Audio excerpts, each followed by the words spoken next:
नमस्कार। आज की मानव भूगोल की क्लास में आपका स्वागत है। ई कंटेंट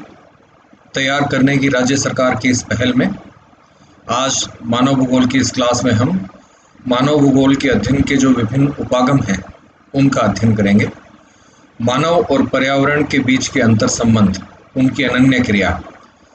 का अध्ययन करने हेतु भूगोलवेताओं ने 3 विविध उपागमों का पिछले 200 सालों में विकास किया है। इन उपागमों का नाम है पर्यावरण निश्चयवाद, संभववाद, रुको और जाओ निश्चयवाद। पर्यावरण निश्चयवाद या एनवायरमेंटल डिटर्मिनिज्म की जो अवधारणा है अथवा जो संकल्पना है, उस संकल्पना के अनुसार प्रकृति सर्वशक्तिशाली है एवं मानव प्रकृति के द्वारा उपस्थित या प्रस्तुत किए गए विभिन्न सेटिंग्स के अंदर अपना एडजस्टमेंट करता है, उसके साथ अपना सामंजस्य बैठाता है एवं अपने जीवन यापन के लिए भोजन अथवा अन्य संसाधन प्रकृति से डायरेक्टली प्राप्त करता है। पर्यावरण निश्चयवाद की जो अवधारणा है, इसका विकास लेट 19th सेंचुरी के अंदर जर्मनी में सबसे पहले हुआ। इसके प्रमुख प्रवर्तक जर्मन भूगोलवेता फ्रेडरिक रेटजेल को माना जाता है। फ्रेडरिक रेटजेल जर्मनी के अंदर भूगोल पढ़ाते थे और भूगोल पढ़ाने से या भूगोल के अंदर पढ़ा एक प्रोफेसर का करियर प्रारंभ करने से पहले वे जर्नलिस्ट रहे थे, पत्रकार, एवं पत्रकार रहने से पहले वे जर्मन आर्मी के अंदर एक सैनिक थे। फ्रांस और जर्मनी के मध्य, उस समय जर्मनी को प्रशिया कहा जाता था, उस युद्ध में इंजर्ड होने के बाद में उन्होंने अपना पत्रकारिता का करियर प्रारंभ किया एवं पत्रकारिता का जब करियर प्रारंभ किया तो वो यूरोप के विभिन्न देशों के अंदर भ्रमण करने गए और उसके बाद में अमेरिका महाद्वीप में भी भ्रमण करने गए। उनके भ्रमण के का जो कार्य था उसमें वे अलग अलग प्रदेशों, शहरों, गांवों, अलग तरह की एनवायरमेंटल सेटिंग्स में जाते थे। उन शहरों अथवा गांवों के बारे में वो अपने अखबार के कॉलम में लिखते थे। यह कॉलम कुछ इसी प्रकार का होता था जिस तरह की यात्रा वृतांत आप हमारे यहाँ के लोकल अखबारों में भी कई बार पढ़ते हैं। मुझे याद आ रहा है, काफ़ी समय पहले, आज से लगभग 2 दशक पहले, पत्रिका में एक निरंतर कॉलम लिखा जाता था, आओ गांव चलें, जिसमें कि पत्रकार राजस्थान के विभिन्न जिलों में अलग अलग गांवों में जाते थे एवं रोजाना किसी न किसी गांव की एक कहानी उसके अंदर लिखी जाती थी। इसी तरह के यात्रा वृतांत रेटजेल महोदय ने भी यूरोप और अमेरिका के अलग अलग हिस्सों के बारे में लिखे और ख़ास तौर से जब वे अमेरिका महाद्वीप पहुँचे तो वहाँ अमेरिका महाद्वीप यूरोप से काफ़ी अधिक बड़ा है एवं पर्यावरण की विविध स्थितियाँ वहाँ पर मिलती हैं। उदाहरण के लिए शीत प्रदेश भी हैं, जैसे कि कनाडा, अलास्का में मिलेंगे आपको। इसी तरह से शीतोष्ण प्रदेश भी है जो कि अमेरिका कनाडा की सीमा या रॉकी माउंटेन्स में मिलते हैं। उष्णकटिबंधीय प्रदेश, तटीय प्रदेश, यानी सभी प्रकार की एक महाद्वीपीय स्तर पर जो पर्यावरणीय स्थितियाँ होती हैं वे अमेरिका महाद्वीप में उनको देखने को मिली। और यहाँ पर बसे हुए यूरोपीय आप्रवासी एवं साथ में वहाँ के लोकल जो पॉपुलेशन थी, रेड इंडियंस, उनके जीवन का उन्होंने अध्ययन किया। इस कंपैरेटिव स्टडी में उन्होंने ये पाया कि विभिन्न समूह, मानव समूह, जो कि विविध संस्कृतियों से अपना संबंध रखते हैं और अलग अलग संस्कृतियों से संबंध रखने वाले मानव समूहों की का सामाजिक, सांस्कृतिक, आर्थिक विकास एवं उनकी प्रौद्योगिकी के विकास के अंदर काफ़ी भिन्नता होती है। एवं उन्होंने ये पाया कि अलग अलग सांस्कृतिक एवं प्रौद्योगिक विकास वाले मानव समूह ने पर्यावरण के साथ अपनी अंतर्क्रिया भिन्न भिन्न प्रकार से की है और इसमें भी उनकी रुचि रहती थी कि जर्मनी से आए हुए जो आप्रवासी हैं, माइग्रेंट्स हैं, उन्होंने अमेरिका के साथ कैसे अपना एडजस्टमेंट, अमेरिका के पर्यावरण के साथ कैसे अपना एडजस्टमेंट बैठाया, किस प्रकार से उन्होंने वहाँ पर जंगलों को या घास भूमियों को साफ किया, किस प्रकार उन्होंने अपने खेत, गांव, शहर बसाए हैं। इन सभी अध्ययनों के को रिपोर्ट करते समय रेडजेल के मन में धीरे धीरे मानव भूगोल के अध्ययन के उपागम की संकल्पना या एक अवधारणा बनने लगी थी। एवं बाद में अपने लेटर करियर में जब जर्मनी के विश्वविद्यालय में उन्होंने भूगोल पढ़ाना शुरू किया, तो उस समय जो शोध कार्य रेडजेल के निर्देशन में हुए अथवा उन्होंने जो अपनी किताबें लिखी, उन किताबों में की इनिशियल रीडिंग जो है उसको पढ़ने से ये पता लगता है कि रेडजेल का ये मानना था कि प्रकृति या प्राकृतिक पर्यावरण की शक्तियाँ बहुत शक्तिशाली है एवं मानव उन शक्तियाँ या प्राकृतिक पर्यावरण जो सेटिंग प्रस्तुत करता है, उदाहरण के लिए शीत प्रदेशों में फसलों को उगाने या खेती करने का समय बहुत छोटा होता है, 3 या 4 महीने ही बर्फ़ पिघली हुई रहती है एवं उसी में आपको कोई शॉर्ट क्रॉप ग्रो करनी पड़ेगी। जब शीत ऋतु आ जाती है या चारों तरफ स्नो कवर हो जाता है, उस समय आप खेती इत्यादि नहीं कर सकते। तो प्रकृति ने मानव के सामने एक अवरोध प्रस्तुत किया है जिसमें कि वो निरंतर वर्ष भर कृषि नहीं कर सकता एवं एक शॉर्ट सीजन में कृषि करेगा एवं बचे हुए समय जो है उसमें उसे पशुपालन या जो शॉर्ट सीजन में छोटा सीजन के अंदर जो खेती से उन्होंने जिन भी संसाधनों को प्राप्त किया उनसे अपना जीवन यापन करेगा। इसी के कंपैरिजन में यदि उष्ण कटिबंध के देशों के बारे में देखा जाए, जैसे कि भारत है अथवा पाकिस्तान है, चीन है, तो या अमेरिका के बहुत से प्रदेश हैं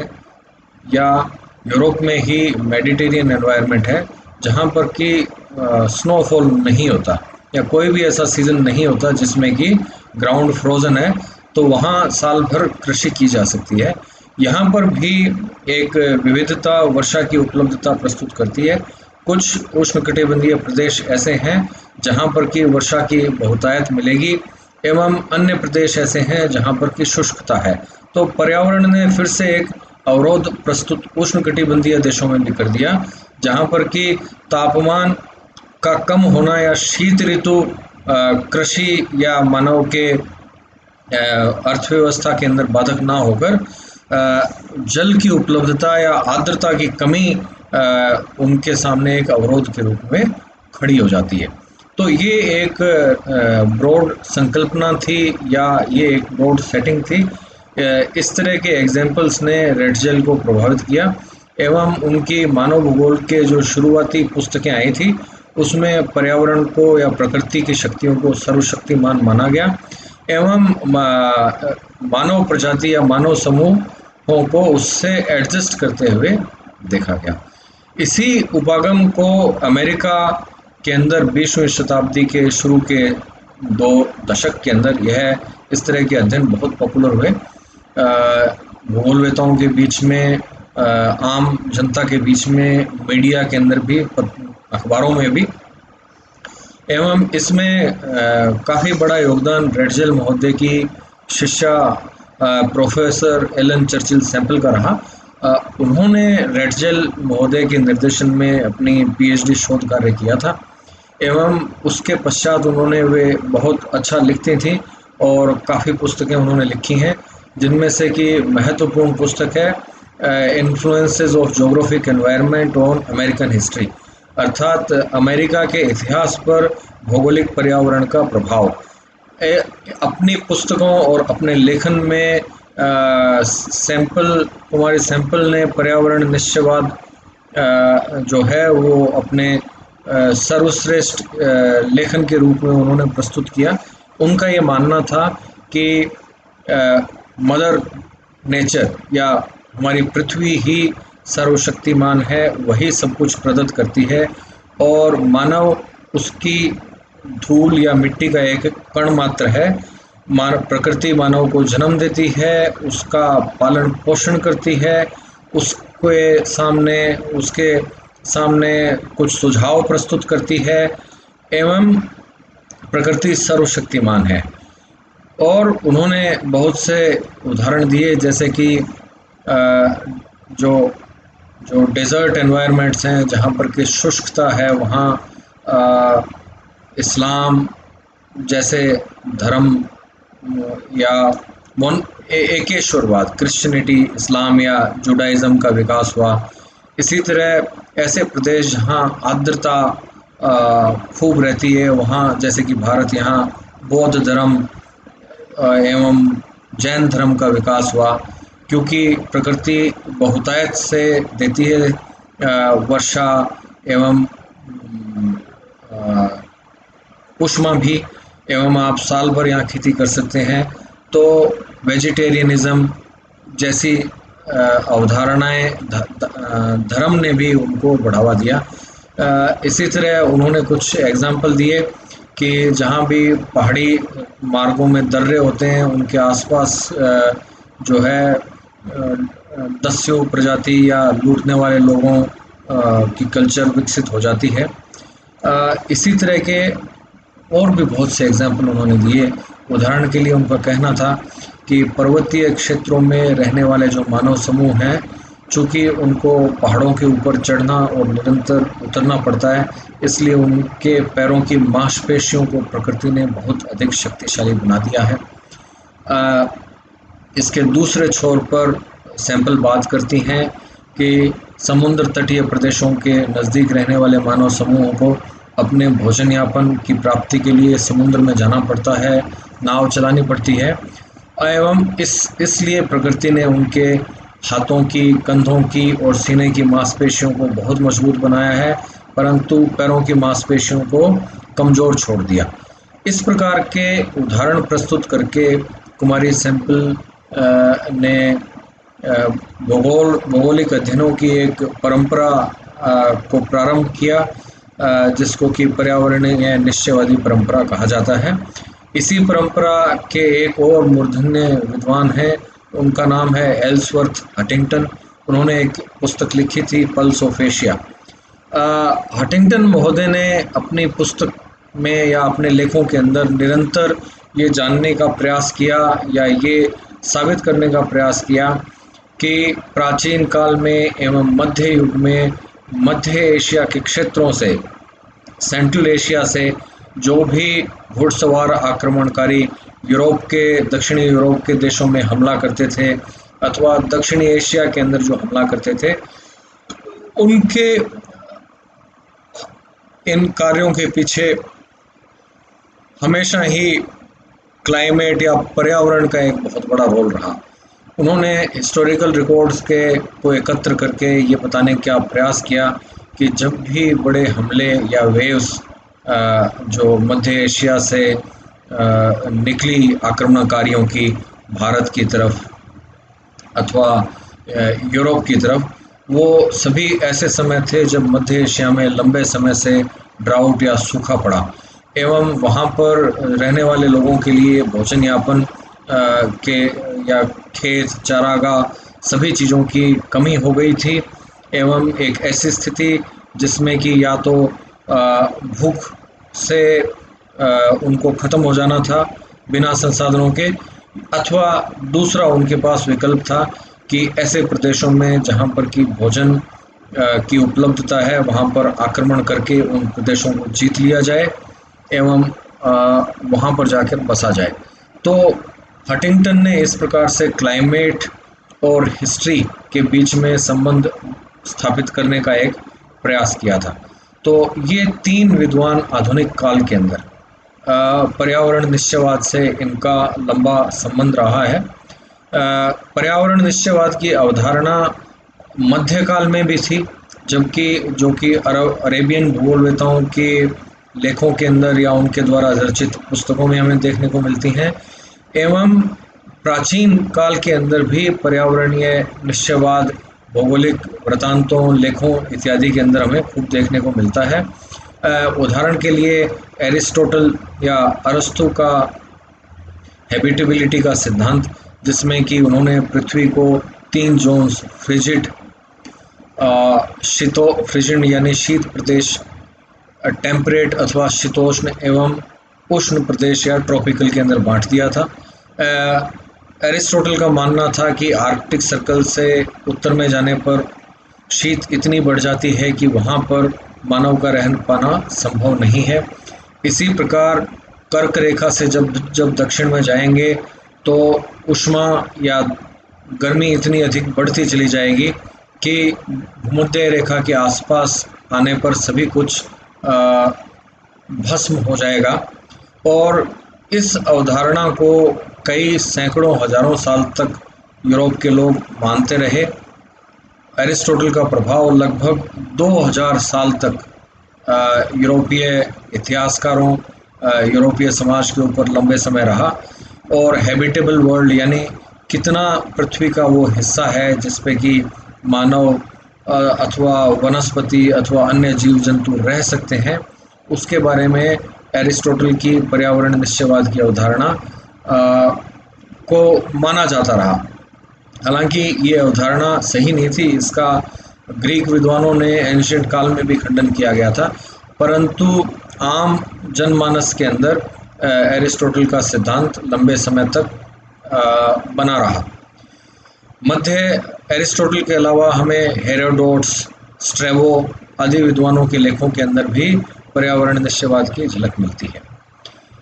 अरेबियन भूगोलवेता जिन्होंने मध्य युगीन कालों में, जो कि लगभग 8वीं शताब्दी से प्रारंभ होकर 17वीं 16वीं 17वीं शताब्दी तक का जो समय रहा है, उसके अंदर अरब के जो भूगोलवेता हैं उन्होंने भी पर्यावरण का प्रभाव मानवीय कल्चर समूह के ऊपर बहुत अधिक माना है। इन सभी प्राचीन, मध्यकालीन अथवा आधुनिक भौगोलिक रचनाओं में विद्वानों द्वारा जो की गई हैं, हमें प्रकृति और मानव के बीच की जो संबंध है उसमें प्रकृति या पर्यावरण की डोमिनेंस एवं मानव का एडजस्टमेंट हमें अधिक झलकता है। इस तरह का एक इम्प्रेशन इससे क्रिएट होता है। और इन लोगों ने जितने भी जहाँ जहाँ के उदाहरण प्रस्तुत किए, वे सभी या तो ऐसे समाजों के थे जो आदिम समाजों के थे जो प्राकृतिक पर्यावरण से डायरेक्टली अपने संसाधन या जीवन यापन की चीज़ें प्राप्त करते हैं, जैसे जंगल से फल, कंद मूल इत्यादि, अथवा शिकार करना अथवा मछली पालन करना। इनके अलावा जो दूसरी तरह के समाज जिनके उदाहरण दिए गए हैं वो हैं पशुपालन से संबंधित चरवाहे, या फिर खेती से संबंधित जो कृषक समाज हैं, उनके अधिक उदाहरण प्रस्तुत किए गए हैं। पर्यावरणीय निश्चयवाद की ये जो अवधारणा है, इस अवधारणा से के समांतर ही एक नई अवधारणा भूगोलवेताओं ने विकसित की। वह भी लेट 19th सेंचुरी और अर्ली 20th सेंचुरी के अंदर इस अवधारणा का विकास फ्रांसीसी भूगोलवेताओं ने किया है, जिनमें से कि सबसे महत्वपूर्ण जो नाम है वह नाम है विडाल डी ब्लाश का। ब्लाश महोदय फ्रांस के एक फ्रांसीसी भूगोल का उनको जनक या पिता कहा जाता है। विडाल महोदय ने अपने लेखों के अंदर यह जोर देकर कहा कि प्रकृति कहीं भी मानव समूहों को बाध्य नहीं करती कि वह एक ही प्रकार की जीवन शैली को अपनाएं, बल्कि उनका मानना था कि प्रकृति भिन्न भिन्न स्थानों के ऊपर अलग अलग तरह की संभावनाओं को प्रस्तुत करती है, एवं यह मानव समूहों या मानव समाज के ऊपर निर्भर करता है कि वे इन संभावनाओं में से कौन सी संभावना का चयन अपने लिए करते हैं। विडाल महोदय ने फ्रांस के अलग अलग प्रदेशों या बेस का अध्ययन करके, यूरोप के अन्य देशों का अध्ययन करके, उन्होंने बहुत से उदाहरणों से ये साबित करने का कोशिश की कि मानव और प्रकृति के बीच के अंतर संबंध या उसकी अनन्य क्रिया के अंदर प्राकृतिक बाधाओं या प्रकृति के द्वारा प्रस्तुत की गई अवरोधों के मुकाबले मानव के सामाजिक और सांस्कृतिक विकास एवं उसकी प्रौद्योगिकी के विकास का अधिक रोल है। उदाहरण के लिए उन्होंने बताया कि यदि पर्यावरण ही सब कुछ निश्चित करता तो भूमध्य सागरीय जलवायु पृथ्वी के कई हिस्सों में मिलती है। उदाहरण के लिए चिली के अंदर, ऑस्ट्रेलिया के पूर्वी तट पर, दक्षिणी अमेरिका में भी एवं कैलिफोर्निया में। विडाल महोदय का कहना था कि इन सभी स्थानों पर एंशिएंट ग्रीक सिविलाइजेशन या ग्रीक सिटी स्टेट्स, वहाँ की फिलोसफी, वहाँ की मैथमेटिक्स, वहाँ का आर्किटेक्चर, वहाँ की कल्चर जैसी चीज़ें इन स्थानों पर विकसित नहीं हुई। यदि पर्यावरण ने ही यह तय करना था तो चिली, दक्षिणी अमेरिका, पूर्वी ऑस्ट्रेलिया जैसे प्रदेशों के अंदर भी एंशिएंट ग्रीस में जिस तरह के दार्शनिक, जिस तरह का आर्किटेक्चर विकसित हुआ, वैसा वहाँ भी विकसित होना चाहिए था। इसी तरह के उदाहरण उन्होंने अन्य क्षेत्रों के अंदर भी प्रस्तुत किए। विडाल का पृथ्वी के अलग अलग हिस्सों में मानव एवं प्रकृति के मध्य जो अंतर संबंध हैं उनको अध्ययन करने के लिए उन्होंने कंपैरेटिव अध्ययन का एग्जाम्पल लिया। उन्होंने फ्रांस के ही अलग अलग हिस्सों का उदाहरण देते हुए कहा कि बहुत से स्थानों पर लगभग एक ही प्रकार की जलवायु है और ये जो घाटियां हैं ये पर्वतों के द्वारा एक दूसरे से सेपरेटेड हैं एवं अलग अलग घाटियों में रहने वाले लोगों ने अलग अलग तरह का कल्चर या अर्थव्यवस्था विकसित की है। कहीं पर सब्जियों या अन्न का उत्पादन के ऊपर जोर है, कहीं पर फलों के उत्पादन के ऊपर जोर है, कहीं पशुपालन के ऊपर जोर है, कहीं पशुपालन और खेती के मिक्स के ऊपर जोर है। तो इस तरह के उदाहरण प्रस्तुत करके विडाल महोदय ने ये साबित करने का प्रयास किया कि मानव एवं प्रकृति के अंतर संबंधों को पर्यावरणीय निश्चयवादी लेंस से देखना का उपागम भौगोलिक अध्ययनों को अधिक आगे नहीं ले जा सकता। इसके विपरीत भूगोलविदों का हर संभव प्रयास रहना चाहिए कि वे अलग अलग स्थानों पर संभावनाओं की तलाश करें जो प्रकृति द्वारा प्रस्तुत की गई हैं एवं किस प्रकार से उन संभावनाओं का दोहन मानव अपनी प्रौद्योगिकी के द्वारा कर सकता है, यह महत्वपूर्ण है। विडाल से प्रेरणा लेकर फ्रांस के अंदर एक अन्य भूगोलवेता जिनका नाम की जीन ब्रूंच है, उन्होंने भी 20वीं शताब्दी के प्रारंभिक दशकों में बहुत महत्वपूर्ण पुस्तकें और लेख लिखी। उन्होंने भी संभववादी विचारधारा को आगे बढ़ाया। फ्रांसीसी भूगोल में संभववादी विचारधारा की प्रेरणा इतिहासकार लूसियन फेब्रे के द्वारा आई है, जिन्होंने लिखा था कि कहीं भी नेसेसिटीज़ नहीं है, हर जगह पॉसिबिलिटीज़ ही हैं एवं यह मानव के ऊपर निर्भर करता है, मानव समूह पे, कि वे किन पॉसिबिलिटीज़ का दोहन करना चाहते हैं। पॉसिबिलिज्म की जो अवधारणा है वह जो डेवलपमेंटल प्लानिंग करते हैं उन लोगों के लिए भी बहुत प्रेरणादायक रही है। उपनिवेशवाद खत्म होने के बाद में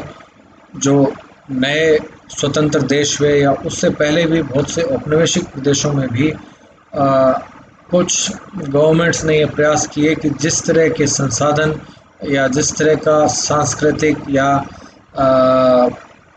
आर्थिक विकास यूरोप में हुआ है उस तरह का सांस्कृतिक आर्थिक विकास या संसाधनों का दोहन उपनिवेशों के अंदर भी किया जाए। एवं संभववाद की जो अवधारणा थी वह इन डेवलपमेंटल प्लानर्स को के लिए प्रेरणादायक थी कि जिस तरह का विकास पृथ्वी के किसी एक प्रदेश या एक हिस्से में किया गया है, क्या वहाँ के उदाहरणों की पृथ्वी के अन्य हिस्सों में भी पुनरावृत्ति की जा सकती है अथवा नहीं। तो 20वीं शताब्दी के वर्ल्ड वॉर के बाद का एक लंबा समय इस तरह का रहा जिसमें कि भौगोलिक अध्ययन चाहे वे अमेरिका में हो रहे हों, यूरोप में हो रहे हों या एशिया के अलग अलग क्षेत्रों में हो रहे हों, ऑस्ट्रेलिया में हो रहे हों, वहाँ इन सभी स्थानों पर संभववाद की जो अवधारणा है वह बहुत मजबूती के साथ में उभर कर सामने आई या उसकी पॉपुलैरिटी भूगोलवेताओं और भौगोलिक अध्ययनों में बहुत बढ़ गई। हम इसके कई और उदाहरण भी जैसे जैसे हमारे कोर्स या क्लासें आगे बढ़ेगी उसके अंदर मैं आपके सामने प्रस्तुत करता रहूँगा। तो इन 2 उपागमों के पश्चात अब हम एक तीसरा जो उपागम आया है, अब हम उसका अध्ययन अपने नेक्स्ट लेक्चर के अंदर कंटिन्यू करते हैं।